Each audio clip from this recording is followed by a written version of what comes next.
أعوذ بالله من الشيطان الرجيم. بسم الله الرحمن الرحيم. يا أهل الكتاب لا تغلوا في دينكم ولا تقولوا على الله إلا الحق إنما المسيح عيسى ابن مريم رسول الله وكلمته ألقاها إلى مريم وروح منه فآمنوا بالله ورسله ولا تقولوا ثلاثة انتهوا خيرا لكم إنما الله إله واحد سبحانه أن يكون له ولد له ما في السماوات وما في الأرض وكفى بالله وكيلا. آمنت بالله صدق اللہ العظیم. در انتہائی واجب الاحترام قابل صد احترام بزرگوں بھائیوں اور نوجوان ساتھیوں، آج کے درس میں قرآن مجید کتاب حکمت کی سورہ نمبر 4 سورۃ النساء کی ایک آیت مبارکہ آیت نمبر 171 یہ شامل ہے، اور اس آیہ مبارکہ میں اہل کتاب خاص طور پر نصارہ، عیسائی یا کرسچنز، ان کے جو عقائد ہیں ان کو رد کیا جا رہا ہے. خطاب اس انداز میں ہے کہ اے اہل کتاب لا تغلو فی دینکم، تم اپنے دین میں غلو نہ کرو. سب سے پہلی بات یہ ہے کہ قرآن مجید کا یہ خوبصورت انداز ہے کہ جو منکرین ہیں، مخالفین ہیں، ان کی حوصلہ افزائی کے لیے بعض جگہ پر ان کے ساتھ جو انداز تخاطب ہوتا ہے، ان کو جو خطاب ہوتا ہے، ان الفاظ کے اندر عزت اور نرمی والا پہلو موجود ہوتا ہے، تاکہ ان کے دلوں کو اس بات کی طرف لایا جا سکے کہ بھئی جو پیغام ہم تمہیں دے رہے ہیں اس کے اندر غور و فکر کرو. مثال کے طور پر یہود و نصارہ کئی سارے معاملات میں شرک کا پہلو ان کے اندر موجود تھا، موجود رہا، قرآن مجید بھی یہ کہتا ہے. لیکن اس سب کے باوجود قرآن مجید ان کو جب بھی خطاب کرتا ہے یا اہل الکتاب کہہ کے کرتے ہیں، اے اہل کتاب، اے اہل کتاب، تاکہ ان کو ریفر کیا جائے اپنی جڑوں کی طرف، اپنی بنیادوں کی طرف ان کو بتایا جائے کہ تم تو اہل کتاب ہو، تمہیں تو کتاب دی گئی ہے، تمہاری طرف تو ہم نے اپنے انبیاء رسول بھیجے ہیں، تو تم تو اہل کتاب ہو. جب ان کو اہل کتاب کہا جائے گا تو ان کے اوپر ایک قدر ذمہ داری ڈالی جا رہی ہے کہ کتاب کو پڑھو تو صحیح، کتاب کے اصل پیغام کو سمجھو تو صحیح. تو اس انداز میں ان کو اہل کتاب کہا گیا، یہود و نصارہ. یہاں پر ان کو جس چیز سے منع کیا جا رہا ہے وہ ہے غلوف نہ کرو دین کے اندر. غلوف کس کو کہتے ہیں؟ اس سے پہلے یہ جاننے کی ضرورت ہے کہ یہاں پر جس طرح نصارہ کو، عیسائیوں کو یہ کہا جا رہا ہے کہ دین میں غلوف نہ کرو، اسی طرح سے سورہ مائدہ جو اس کے بعد آنے والی سورہ ہے، جب چھٹا پارہ مکمل ہو رہا ہوگا تو وہاں پر آخری صفحہ پر بعینہ یہی خطاب یہود کو ہے. خطاب وہاں پر بھی اہل کتاب کے لفظ سے ہے، لیکن تذکرہ وہاں پر یہود کا چل رہا ہے. یا اہل الکتاب لا تغلوا فی دینکم بغیر الحق، اے اہل کتاب یعنی یہودیوں اپنے دین کے اندر غلو نہ کرو. گویا کہ دونوں کو ہی غلو کرنے سے منع کیا گیا. غلو کس کو کہتے ہیں؟ فرمایا غلو کہتے ہیں کہ تجاوز کر جانا اللہ کی طے شدہ حدود سے. ہر کام کی ایک حد ہوتی ہے، ہر حکم کا ایک طریقہ ہوتا ہے، ایک انداز ہوتا ہے، اس میں حد اعتدال میں رہنا یہ دین اسلام ہے. اس کے اندر کمی کرنا یہ نصرانیت ہے، اس کے اندر زیادتی کرنا یہ یہودیت ہے. یہود و نصارہ کے اندر افراط و تفریط اور دین کے اندر غلو بہت زیادہ تھا. کئی ساری مثالیں ملتی ہیں.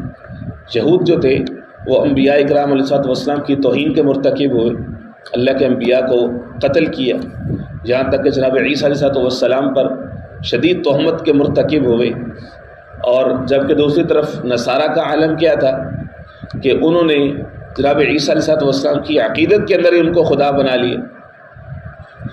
جو یہود تھے انہوں نے کیا کیا کہ حلال چیزوں کو حرام کر دیا، جیسا کہ یہ شروع میں گزرا سورہ نساء کے اندر ہی، کل الطعام کان حلا لبنی اسرائیل الا ما حرم اسرائیل علی نفسہ من قبل ان تنزل التوراۃ، سورہ آل عمران کے اندر گزرا کہ انہوں نے حلال چیزوں کو، اللہ کی حلال کردہ چیزوں کو اپنے اوپر حرام کر لیا تھا۔ جبکہ نصارہ کا یہ تھا کہ انہوں نے اللہ کی حرام کردہ چیزوں کو کئی سالوں کی پرواہ ہی نہیں کی، ہر چیز ہی حلال ہے، جو چیز بھی محنت سے حاصل کر لے، جو چیز جیسے بھی آ جائے بس حلال ہے۔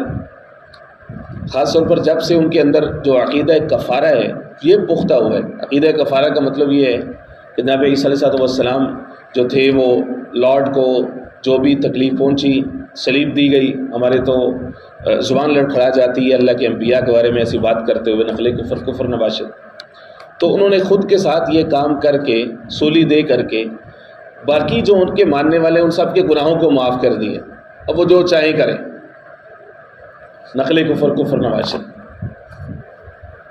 اب یہاں پر ٹھہر کر کے سوچئے، کیا ہمارا جو معاشرہ ہے، مسلمانوں کا معاشرہ ہے، جس طرح کے عقائد کے اندر غلو ان کے اندر پایا جاتا ہے یہود و نصارہ کے اندر، کیا ہمارے ہاں اس کی عملی شکلیں نہیں؟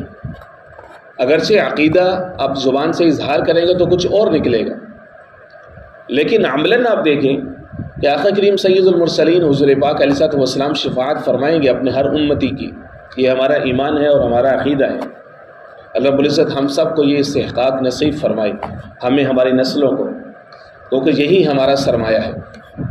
لیکن کیا اس کے اوپر تکیہ کر کے ہمارا مسلمان عمل سے غافل نہیں ہوا کہ ٹھیک ہے جو مرضی کر لیں، اللہ کی ذات غفور الرحیم ہے، حضور پاک کو اللہ نے رؤوف الرحیم کہا ہے، شفاعت ہو جائے گی، جنت مسلمانوں کے لیے ہے، سود کھاؤ، جھوٹ بولو، اور اسی طرح سے رشوت لو، ناجائز منافع خوری کرو، سال کے بعد ایک عمرہ کر لو، اور بس ٹھیک ہے ساری چیزیں معاف ہیں۔ یہ اس کے قریب نہیں ہے؟ کیا یہود و نصارہ کی طرف سے یا ان کے سکالرز کی طرف سے مسلمانوں کی یہ کام دیکھ کر کے یہ اعتراض نہیں ہے؟ کیا روز قیامت مسلمانوں کو کٹہرے میں کھڑا کرنے والی یہ باتیں نہیں ہیں؟ بیعینی وہی کچھ تو ہے، اگرچہ آپ زبان سے پوچھیں گے تو وہ زبان سے کچھ اور اظہار کریں گے۔ فرمایا دین کے اندر غلوف نہ کرو، جو دین اسلام ہے اس کے اندر غلوف نہیں ہے، یہود و نصارہ کے اندر غلوف موجود ہے۔ جو یہود تھے وہ کیا کرتے تھے کہ جو حائضہ عورت ہے، جو عورت کے ایام مخصوصہ ہوتے ہیں، وہ ان دنوں میں قریب جانا تو درکنار ہے، وہ اس عورت کو مکمل ہی ناپاک سمجھتے تھے، یہاں تک کہ اس کو چھونا، اس کے ہاتھوں سے کپڑے دھلوانا، کوئی اور خدمت لینا، کھانا، اس کو اپنے بستر پر ٹھہرنے دینا، یہ ساری چیزیں ہی جائز نہیں۔ دوسری طرف نصارہ تھے، ساری چیزیں ہی جائز ہیں، قربت خاصہ بھی جائز ہے، کوئی مسئلہ ہی نہیں ہے۔ جبکہ دین اسلام کیا ہے؟ وہ درمیان میں، دین وسط ہے۔ سورۃ البقرہ کے اندر جب دوسرے پارے کا آغاز ہوتے ہیں، رب العزت نے فرمایا کہ ہم نے تمہیں دین وسط دیا ہے، تم امت وسط ہو۔ ایک ہوتا ہے وسط، سین کے جزم کے ساتھ، سکون کے ساتھ، وسط کہتے ہیں درمیان میں، کہ ہر چیز کی دو حدیں ہیں، اس کے درمیان میں جتنی چیزیں ہیں اس سب کو کہیں گے وسط۔ یہ سب کچھ درمیان میں، 9 لوگ لائن میں کھڑے ہوئے، ایک طرف حد میں پہلا ہے، دوسری طرف لائن، دوسری طرف حد میں 9واں ہے، درمیان کے جتنے ساتھ کے ساتھ لوگ ہیں وہ سارے کے سارے وسط میں، درمیان میں۔ لیکن اس دین کو اور اس امت کو اللہ رب العزت نے وسط نہیں فرمایا بلکہ وسط فرمایا، سین کے زبر کے ساتھ، متحرک۔ وسین فرماتے ہیں کہ وسط کا مطلب ہے بعینہ ہی درمیان میں، نہ یہود کی طرف جھکاؤ ہے نہ نصرانیت کی طرف جھکاؤ ہے، غلو ہے ہی نہیں، افراط و تفریط نہیں ہے دین کے اندر، بالکل درمیان میں۔ حائضہ عورت کی مثال ہے، جیسا یہود و نصارہ کیا تھا، تو اس میں دین اسلام کے اندر اعتدال ہے۔ کیا ہے کہ قربت خاصہ نہیں کر سکتے، ہاں باقی وہ چونکہ گھر کی مالکہ ہے، باقی گھر کے جتنے کام ہیں وہ سارے کے سارے وہ سنبھالے گی، وہ کرے گی، کوئی حرج نہیں ہے۔ اس کے ہاتھوں پاؤں میں، اس کی زبان میں کہیں کوئی غلاظت یا خباثت نہیں ہے۔ وہ تو ایک مقام ہے کہ جہاں پر اللہ رب العزت نے ایک عارضہ لاحق کر دیا عورتوں کے ساتھ، وہ ان کی پہچان ہے، اور اس میں انسانی نسل کی بقا ہے، اس میں ہزاروں فائدے ہیں۔ حضور پاک علیہ السلام نے انہوں نے سیدہ عائشہ طیبہ طاہرہ حمیرہ رضی اللہ تعالیٰ عنہ سے فرمایا تھا کہ کتب اللہ علی بناتی آدم، اللہ نے بنات آدم پر یہ لکھ دی ہے۔ یہی تو فرق ہے دنیا اور جنت کے اندر۔ جنت میں عورت کے ساتھ جتنے یہ عارضے ہیں یہ سارے کے سارے ہٹا دیے جائیں گے، رب العزت اس سے پاک کر کے جنت کی عورت کو رکھیں گے۔ فرمایا غلوف نہ کرو، دین اسلام کے اندر غلوف نہیں۔ ذکر اہل کتاب کا ہے، سکھایا مسلمانوں کو جا رہے ہیں۔ یہ صرف ان کی برائیوں کا مزہ لینے کے لیے نہیں ہے کہ کتنے برے لوگ تھے دین کے اندر غلوف کرتے تھے، ہم اپنے آپ کو دیکھیں۔ انہوں نے سیدہ عائشہ طیبہ طاہرہ حمیرہ رضی اللہ تعالیٰ عنہ کے پاس ایک خاتون صحابیہ ہیں، عثمان بن مسعود رضی اللہ تعالیٰ عنہ ایک صحابی ہیں، ان کی اہلیہ جو کہ عام طور پر عورتوں کے اندر بہت حسین و جمیل شمار ہوتی تھی، نفیس کپڑے پہنتی تھی، بہترین عطر اور پرفیوم یوز کرتی تھی، ان کا ایک سٹینڈرڈ تھا عورتوں کے اندر۔ وہ ایک دفعہ آئیں اماں جان سے ملنے کے لیے، تو اماں جان نے اس کو دیکھا، حیران ہو گئی۔ پرانے پھٹے پرانے کپڑے ہیں، پراگندہ بال ہیں، اور عجیب سی کیفیت بنائی ہوئی ہے، اور اس طرح کی حالت ہے کہ گویا کہ اس کو شوہر کی حاجت نہیں ہے اور شوہر کو اس کی حاجت نہیں ہے۔ مجھے نے پوچھا یہ تم نے اپنی یہ حالت کیوں بنا رکھی ہے؟ وہ کہنے لگی کہ وہ جو میرے خامند ہیں انہوں نے اپنے آپ کو اللہ کے لیے وقف کر دیا ہے۔ وہ کہتے ہیں میں ہمیشہ روزے رکھوں گا، راتوں کو جاگا کروں گا، اور میں کبھی گوشت نہیں کھاؤں گا تاکہ مجھے عورت کی طرف قربت کی کوئی حاجت نہ رہے۔ تو اس لیے میں ڈرتی ہوں کہیں ایسا نہ ہو کہ میں سجو سنوروں گی اور جو حسن ہے وہ میں اختیار کروں گی، اس کے ذرائع اختیار کروں، کہیں ایسا نہ ہو کہ میرا خامند کا جو رجحان ہے وہ اللہ سے ہٹ کر کے میری طرف ہو جائے۔ تو میں اپنے خامند کو اس معاملے میں سپورٹ کر رہی ہوں، جو میرا خامند جو چاہتا ہے، جو اس کے ان ڈیورس ہیں، جو اس کا ارادہ ہے، تو میں اس میں اس کو سپورٹ کر، اس لیے میں نے اپنا یہ حال بنایا۔ تو اماں جان خاموش ہوئی، اور جب آقا کریم حضور پاک علیہ السلام تشریف لائے تو اماں جان نے سب سے پہلے حضور پاک علیہ السلام کو یہ عرض کیا کہ یا رسول اللہ یہ معاملہ ہے، اور صرف وہ ایک نہیں ہے بلکہ ان کے 2-3 اور فرینڈز ہیں، وہ 4 لوگ ہیں، انہوں نے مسجد میں بیٹھ کر کے یہ مشورہ کیا ہے کہ ہم آئندہ سے روزے رکھیں گے اور راتوں کا قیام کریں گے، چونکہ حضور پاک علیہ السلام یہ سارے کام شغف کے ساتھ فرماتے ہیں، تو ہم کی اتباع میں یہ کریں گے۔ اور مزید یہ کہ ہم چونکہ اپنی شہوت پر کنٹرول نہیں کر سکتے، تو ہم نے اس کا علاج یہ سوچا ہے کہ ہم گوشت نہیں کھائیں۔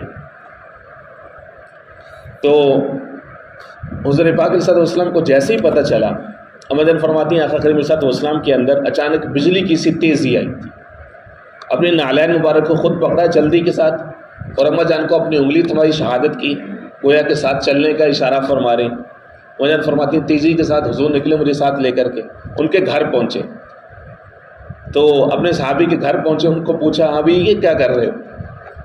تو انہوں نے عرض کی کہ یا رسول اللہ صلی اللہ علیہ وسلم یہ معاملہ ہے کہ آپ کے بارے میں چونکہ سنا ہے کہ آپ کو ہم نے دیکھا ہے، آپ کا عمل مبارک یہ ہے کہ راتوں کا لمبا قیام ہے اور اسی طرح سے مسلسل روزے کی کیفیت ہے، تو ہم نے کہا کیوں نہ ہم بھی آپ کی اتباع میں اور فلاں فلاں، ہم سب لوگوں نے پھر یہ کیے۔ حضور پاک علیہ السلام نے فرمایا دیکھو انما بعثت بالحنیفیۃ المسمحہ، مجھے جو دین دیا گیا ہے یہ حنیفیت والا ہے اور سیدھا سادہ ہے، سلامتی والا ہے۔ وہ کیسے؟ لم ابعث بالرہبانیہ، میں رہبانیت دے کر کے نہیں بھیجا گیا ہوں۔ گویا کہ اشارہ کیا اہل کتاب کی طرف کہ انہوں نے رہبانیت کو خود سے اختیار کیا، جیسا کہ سورۃ الحدید کے اندر پارہ نمبر 27 کے آخر میں وَرَهْبَانِيَّةً ابْتَدَعُوهَا مَا كَتَبْنَاهَا عَلَيْهِمْ، اللہ فرماتے ہیں کہ رہبانیت تو بدعت ہے، انہوں نے ایجاد کی ہے اپنے لیے، مَا كَتَبْنَاهَا عَلَيْهِمْ، ہم نے تو ان کے اوپر یہ فرض نہیں کی تھی۔ فرمایا کہ البدعۃ، انہوں نے رہبانیت کو اپنے لیے بطور بدعت کے اختیار کیے۔ الا وَإِنَّ قَوْمًا ابْتَدَعُوا بِالرَّهْبَانِيَّةِ، ان قوموں نے جب رہبانیت کو اختیار کر لیا تو اللہ فرماتے ہیں حضور پاک صلی اللہ علیہ وسلم نے فرمایا فَكُتِبَتْ عَلَيْهِمْ، اللہ نے پھر ان کو ان کے حال پر چھوڑ دیا، ٹھیک ہے اب رہبانیت اختیار کریں۔ فَمَا رَعَوْهَا حَقَّ رِعَایَتِهَا، انہوں نے تو اس کی رعایت بھی نہیں کی پھر بعد میں۔ فرمایا کہ الا فکلوا لحم، حضور پاک صلی اللہ علیہ وسلم نے فرمایا کہ نہیں، ہرگز ایسا نہیں کرو، خبردار رہو، تم گوشت بھی کھاؤ، وَأْتُوا النِّسَاءَ اپنی عورتوں کے پاس آؤ، وَصُومُوا وَأَفْطِرُوا روزہ رکھو بھی، روزہ چھوڑو بھی، وَأَنَامُوا اور راتوں کو سویا بھی کرو، وَنَامُوا اور سویا بھی کرو، یعنی جو تم نے رہبانیت کی شکلیں اختیار کر لی ہیں دین اسلام میں نہیں ہے۔ حضور پاک علیہ الصلوۃ والسلام نے یہ خطاب فرما کے گویا کہ اپنی امت کو یہ بتایا ہے کہ دین اسلام میں اس طرح کی بدعات اور خرافات کی کوئی گنجائش نہیں ہے۔ فرمایا فإنی بذالک امرت، مجھے تو اسی بات کا حکم دیا گیا۔ رہی بات حضور پاک علیہ الصلوۃ والسلام کی، آخر نبی صلی اللہ علیہ وسلم نے اپنے بارے میں فرمایا تم جو مجھے دیکھتے ہو صوم داؤدی کہ ایک دن روزہ رکھ لیا یا ایک دن روزہ چھوڑ دیا یا مسلسل روزے رکھتے رہے، فرمایا کہ میرا رب مجھے کھلاتا ہے، مجھے پلاتا ہے، یہ حضور پاک صلی اللہ علیہ وسلم کا معجزہ تھا۔ لیکن عام امت کو ایسا نہیں چاہیے، کبھی کبھار وہ روزہ رکھ سکتے ہیں، نفلی روزہ ہے، سنت کے مطابق حضور پاک صلی اللہ علیہ وسلم نے پیر کا اور جمعرات کا روزہ رکھا ہے۔ اسی طرح سے ایام 20 ہیں جو ہر مہینے کے درمیان والے دن ہوتے ہیں، جن دنوں میں جو چاند ہوتا ہے وہ فل سوئنگ میں ہوتا ہے، ان دنوں کے روزے رکھ سکتے ہیں، نفلی روزے۔ لیکن مسلسل روزے رکھتے چلے جانا اس کی گنجائش نہیں۔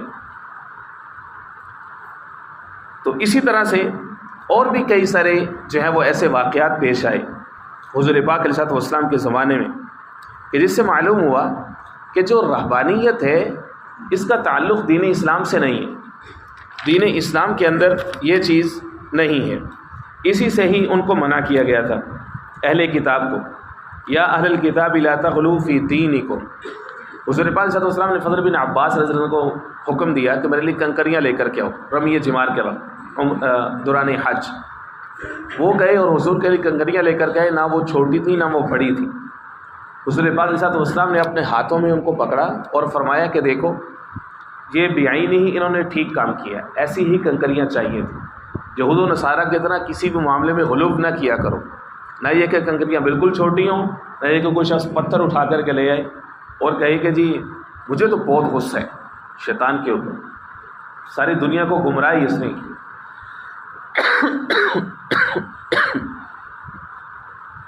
ساری دنیا کو اس نے گمراہ کیا ہے، لہٰذا میں جو ہے نا اس کو بڑا بڑا پتھر اٹھا کر کے ماروں گا اس کو، تو میں غلوب ہے، ایسا نہیں کر سکتے۔ لوگ یہ کرتے ہیں، دین اسلام کے کئی سارے معاملات کے اندر لوگ غلوب کے مرتکب ہوتے ہیں۔ شریعت نے جو ایک حد طے کی ہے وہاں تک نہیں رہتے، بلکہ محبت کے اندر، غصے کے اندر حد سے آگے بڑھیں گے کئی سارے معاملات۔ میں اپنی ذاتی بات اگر آپ سے عرض کروں، اگر آپ کی سمع خراشی نہ ہو، تو مجھے ایک جگہ پہ قرآن مجید سنانے کا موقع ملا لانگ ٹائم اگو، تو وہاں پر بعض دفعہ مغرب عشاء کی نماز کی امامت کا موقع ہوتا تھا، تو میں نے اس میں سورۃ اللہب پڑھ دی، تبت یدا ابی لہب وتب ما اغنی عنہ مالہ وما کسب۔ تو ہم ایک بزرگ تھے، وہ آ کے بیٹھ کے شکوہ کرنے لگے اور رونے لگ پڑے باقاعدہ کہ ابو لہب تو حضور کے چچا ہیں، حضور کے ساتھ خونی رشتہ ہے، اور یہاں پر بد دعا ہے کہ وہ ہلاک ہو جائیں، تباہ ہو جائیں۔ تو جب آپ یہ پڑھتے ہیں تو حضور کو گنبد خضرا میں کتنی تکلیف ہوتی ہوگی، تو اس لیے آپ یہ سورہ نہ پڑھا کریں۔ اللہ اکبر کبیرہ، میں نے کہا کیا لیول ہے، کیا غلوب کا سٹائل ہے تمہارا، عجیب بات ہے۔ اللہ نے قرآن مجید اتارتے ہوئے یہ نہیں سوچا کہ میرے محبوب کو تکلیف ہوگی، اللہ نے قرآن مجید میں خنزیر کا تذکرہ کرتے ہوئے یہ نہیں سوچا کہ خنزیر سے نفرت کرنے والوں کو کتنی تکلیف ہوگی۔ حرام ہے، نجس العین ہے، لیکن ہمارا عقیدہ ہے کہ اللہ رب العزت کے لاڈلے حبیب نے یہ فرمایا کہ قرآن مجید کا ایک حرف پڑھنے پر 10 نیکیاں ملتی ہیں۔ تو تم قرآن مجید کا حرف خنزیر بھی پڑھو گے نا تو اس میں بھی ایک حرف پر 10 نیکی ہیں۔ تو کوئی شخص اٹھے کہے جی خنزیر تو بدترین جانور ہے، حرام جانور ہے، دباغت سے بھی پاک نہیں ہوتا، اس کا تو بال، بوٹی، ہڈی اور ہر چیز اس کی حرام ہے، تو لہٰذا اس کو پڑھو نہیں، وہ آیت نہ پڑھو جس میں خنزیر کا تذکرہ ہو۔ تو ایسے بدترین جانور کا نام لینے کی کیا ضرورت ہے، وہ قرآن مجید میں کیسے ہو سکتے ہیں؟ غلوف ہے۔ فرمایا اہل کتاب غلوف نہ کرو۔ کس چیز میں فرمایا ولا تقولوا علی اللہ الا الحق، اللہ پر حق کے علاوہ کوئی بات نہ کہو۔ حق یہ ہے کہ اللہ ایک ہے، حق یہ ہے کہ وہ احد ہے، حق یہ ہے کہ وہ صمد ہے، حق یہ ہے کہ ولم یلد ہے، حق یہ ہے کہ ولم یولد ہے، حق یہ ہے کہ وہ خالق ہے، وہ خلاق ہے، وہ مالک ہے، وہ معبود ہے، ہم عابد ہیں، وہ خالق ہے، ہم مخلوق ہیں۔ حق یہ ہے کہ وہ رحمان الرحیم ہے، رؤوف ہے، رحمان رحیم ہے۔ فرمایا کہ حق کے علاوہ کوئی بات نہ کرو۔ انما المسیح عیسی ابن مریم رسول اللہ وکلمتہ، حق کیا ہے؟ فرمایا کہ بے شک مسیح علیہ السلام عیسیٰ بن مریم رسول اللہ کے رسول ہیں، و کلمتہ اور اللہ کا کلمہ ہے۔ اللہ کے رسول تو سادہ ٹرم ہے، قرآن مجید کے اندر کئی سارے مقامات پر ہے۔ رسول کہتے ہیں کہ ایسی ذات کے جس کو اللہ رب العزت نئی کتاب نئی شریعتیں، رسول و نبی میں فرق علماء نے لکھا ہے۔ نبی وہ ہوتا ہے جو سابقہ شریعت، سابقہ کتاب، سابقہ احکام کو لے کر کے آگے بڑھے۔ رسول اس کو کہتے ہیں جس کو نئی کتاب نئی شریعت نیا حکم نیا قانون دیا جائے۔ رسولوں کی جو تعداد ہے وہ اسلامی تاریخ کے اندر تقریباً 313 کے قریب آتی۔ فرمایا کہ جناب عیسیٰ بھی اللہ کے رسول ہے، وہ کلمت ہو اور اللہ کا کلمہ ہے۔ کلمہ کس کو کہتے ہیں؟ کلام کو، حکم کو، ججمنٹ کو۔ امام غزالی رحمۃ اللہ لکھتے ہیں کہ کلمہ کیوں کہا گیا ہے؟ فرمایا کہ کلمہ اس لیے جناب عیسیٰ علیہ السلام کو کہا گیا ہے کہ کسی بھی انسان کی تخلیق کے اندر دو چیزیں ہوتی ہیں، دو عامل ہوتے ہیں۔ ایک عامل ہوتا ہے نطفہ منی، وہ ایک عامل وہ ہوتا ہے، ایک سبب وہ ہوتا ہے۔ دوسرا سبب ہوتا ہے اللہ کی طرف سے نفخہ اور اللہ کا حکم۔ یہ دو سبب پیرالل ہوتے ہیں تب انسان وجود میں آتے ہیں۔ تو باقی جتنے دنیا میں انسان ہیں ان سب کے اندر دو اسباب پائے جاتے ہیں، لیکن جناب عیسیٰ علیہ السلام کے بارے میں پہلا جو عامل ہے یعنی نطفہ منی والا وہ منفی ہے، وہ موجود نہیں ہے۔ جب وہ موجود نہیں ہے اور فقط اللہ کا حکم اللہ کا کلمہ موجود ہے، ایک عامل موجود ہے، تو اس لیے جناب عیسیٰ علیہ السلام کو نہ صرف اس مقام پر بلکہ قرآن مجید میں اور بھی مقامات پر کلمہ کہا گیا کہ وہ اللہ کا کلمہ ہے۔ اللہ کے حکم سے اللہ رب العزت نے ان کو وجود بخشا ہے۔ اسی چیز سے نصارہ جو ہیں وہ دھوکہ کھا گئے کہ ان کو خدا بنا لی، کہ بغیر باپ کے پیدا ہوئے۔ سورہ آل عمران میں گزر چکا جواب کیسا شاندار تھا۔ وہ جو وفد نجران آیا تھا حضور کے پاس، انہوں نے یہی تو اعتراض کیا۔ اللہ نے فرمایا محبوب آپ ان کو آگے سے یہ کہیں ان مثل عیسیٰ عند اللہ کمثل آدم، کہ جناب عیسیٰ کی مثال ایسے سمجھو جیسے جناب آدم کی مثال ہے۔ خلقہ من تراب، اللہ نے ان کو مٹی سے پیدا کیا تھا۔ ثم قال له کن فیکن، اللہ نے ان سے کہا کن، کلمہ کن سے وہ پیدا ہوئے، فیکن تو وہ ہو گئے۔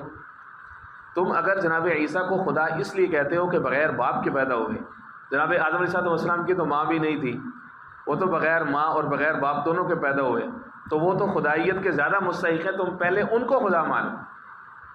یہ ان کو الزامی جواب تھا، چپ ہو گئے وہ۔ آج تک نصارہ اس بات کا جواب نہیں دے سکتے، مانو خدا پھر۔ فرمایا اللہ کا کلمہ ہے۔ کلمہ کا ایک دوسرا معنی مفسرین فرماتے ہیں بشارت، کہ اللہ کی بشارت تھی، جس کا تذکرہ تیسرے پارے کے اندر موجود ہے سورہ آل عمران میں۔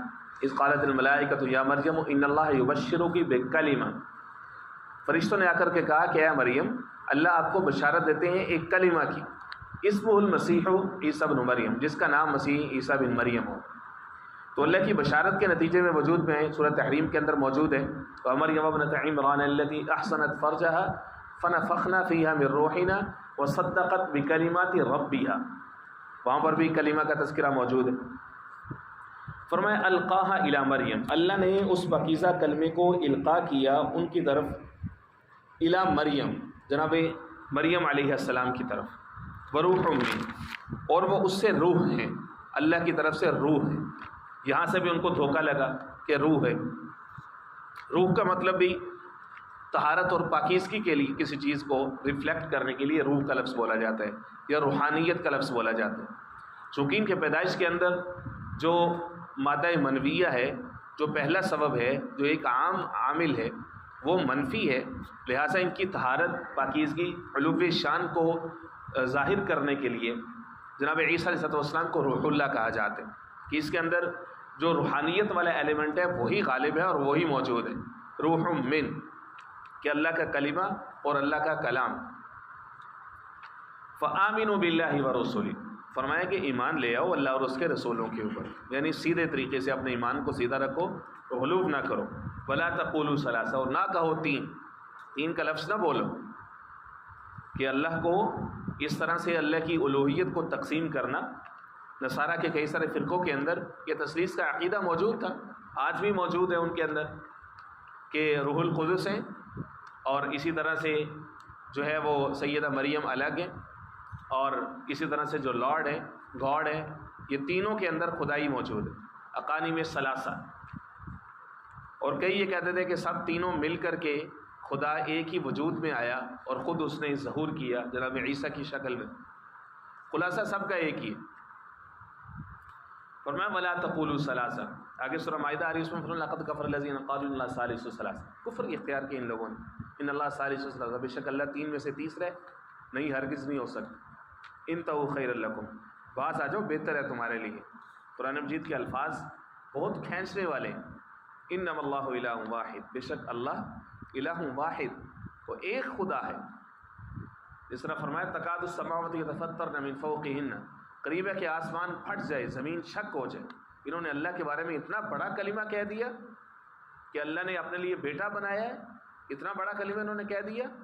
فرمایا کہ آسمان پھٹ جائے، زمین پھٹ جائے تو اتنا نقصان نہیں ہوگا، اتنی بڑی آفت انسانوں کے اوپر نہیں آئے گی جتنی بڑی آفت یہ ہے کہ اللہ کے لیے کسی کو شریک بنا لیا جائے، کوئی بیٹا بنا لی جائے، کوئی اولاد بنا لی جائے۔ سبحانہ ان یکون لہ ولد، پاک ہے وہ اس بات سے کہ اس کے لیے کوئی اولاد ہو۔